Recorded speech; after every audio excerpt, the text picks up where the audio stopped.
مشرق وسطی میں جاری غیر یقینی کی صورتحال نے خطے کے تمام ممالک کو اپنی علاقائی اور سیکیورٹی پالیسیوں کے ساتھ ساتھ دیگر ممالک سے تعلقات کا بھی اثر نو جائزہ لینے پر مجبور کر دیا ہے اور ساتھ ہی ایران کے حوالے سے امریکہ کی غیر واضح ایگزٹ اسٹریٹجی کے باعث اس کے خلیجی اتحادیوں کی فرسٹریشن بھی بڑھتی جا رہی ہے۔ ایک طرف حال ہی میں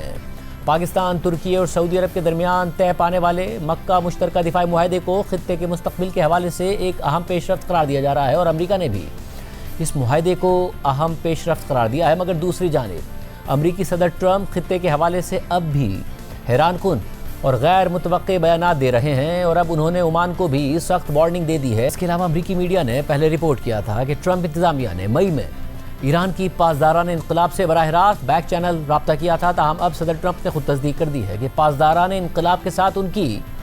بیک چینل بات چیت اب بھی جاری ہے۔ ایسے میں غزہ میں امن منصوبے کے تحت حماس کی جانب سے غیر مسلح ہونے پر آمادگی کے باوجود اسرائیل کی ہٹ درمی برقرار ہے اور غزہ میں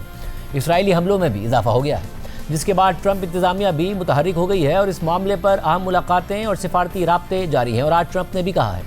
کہ اسرائیل کو غزہ میں حملے نہیں کرنے چاہیے۔ فاکس نیوز کے مطابق آج صدر ٹرمپ نے ان کے نمائندے سے بات کرتے ہوئے اس بات کی تصدیق کی ہے کہ پاسداران انقلاب کے ساتھ ان مذاکرات کے لیے بیک چینل رابطہ موجود ہے۔ ٹرمپ نے فون پر بات کرتے ہوئے کہا کہ ایران کو سرنڈر کا سفید پرچم لہرا دینا چاہیے۔ ٹرمپ نے معاہدے سے متعلق کہا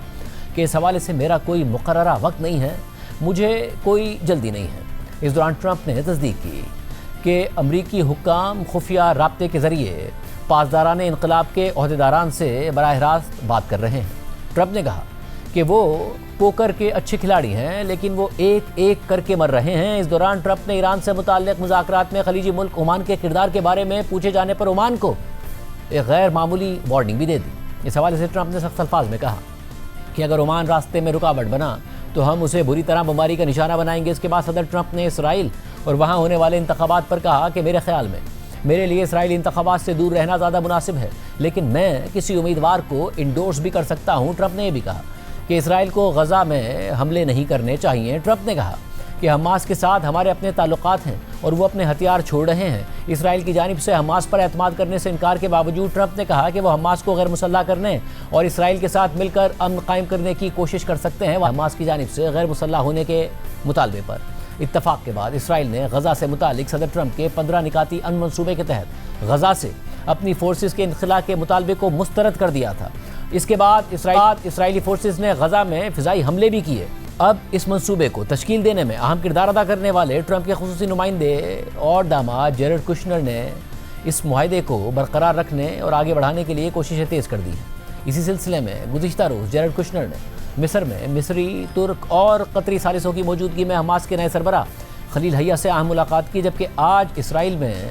ان کی اسرائیلی وزیر اعظم نیتن یاہو سے بھی طویل ملاقات ہوئی ہے۔ اور CNN نے اس ملاقات کے حوالے سے اسرائیلی سورسز کا حوالہ دیتے ہوئے لکھا ہے کہ 4 گھنٹے سے زائد جاری رہنے والی ملاقات میں جیرڈ کشنر نے نیتن یاہو پر زور دیا کہ وہ ٹرمپ کی حمایت یافتہ غزہ جنگ بندی کے منصوبے پر آگے بڑھیں اور رکاوٹیں پیدا نہ کریں۔ CNN کے مطابق دائیں بازو کے ووٹرز کی حمایت اور انتخابات سے متعلق سروے میں پیچھے ہونے کی وجہ سے نیتن یاہو انتخابات سے پہلے غزہ کے معاملے پر رعایت دینے سے گریز کر رہے ہیں۔